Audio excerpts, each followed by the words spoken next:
manual published by CDC in 2010, the Toolkit on ESG for Fund Managers.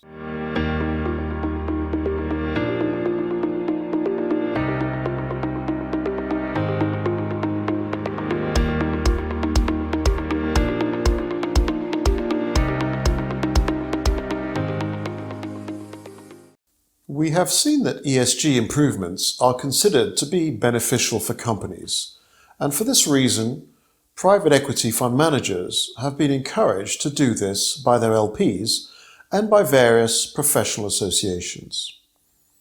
The main challenge faced by GPs is how to implement these in practice. This is especially a challenge for one of the thousands of mid-cap GPs who may not have the level of resources of one of the few very big firms. One example of how this challenge may be overcome is the manual published by CDC in 2010, the Toolkit on ESG for Fund Managers. Although CDC as an LP is strongly focused on emerging markets through its 100 or so GP relationships, its manual can have a universal application. CDC recognizes the challenges when it says in the preface of the manual, there is often a lack of clarity on how to implement standards in fund managers' investment processes. CDC goes on to state that this toolkit provides practical guidance for fund managers to implement CDC's investment code on ESG, which is consistent with international best practice and standards. The manual breaks down ESG into steps which correspond to the private equity investment process and contains templates that the fund manager can use and adapt for his own investment process. The steps are broken down into screening potential investments, performing due diligence once an investment has been green-lighted, monitoring companies post-investment, and exiting. For each of the steps, CDC provides a relevant template for fund managers to use for ESG. Let's just look at a couple of tables to get an idea.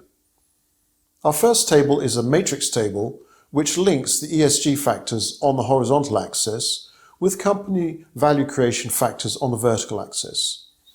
So, for example, having strong corporate governance may reduce the cost of access to capital because financiers may feel more protected. Having good health and safety policies will strengthen human capital. Our second table is a kind of scorecard to establish the level of corporate governance in the company. This is fundamental because many ESG improvements will flow naturally if a company has good corporate governance. CDC also provides some templates to measure company performance and compare the state of the portfolio company at exit to its state at the time the investment was made. What we notice in this is that the measurement system is indirect. So, for example, a company's EBITDA has increased, but we cannot say how much of this is due to some specific ESG improvement, although it surely contributed. We can conclude by observing that ESG is a value-creating activity, especially in mid-cap private equity and emerging markets. To this conclusion, we must add the remark that it looks like the measurement of ESG value added will remain indirect for the foreseeable future.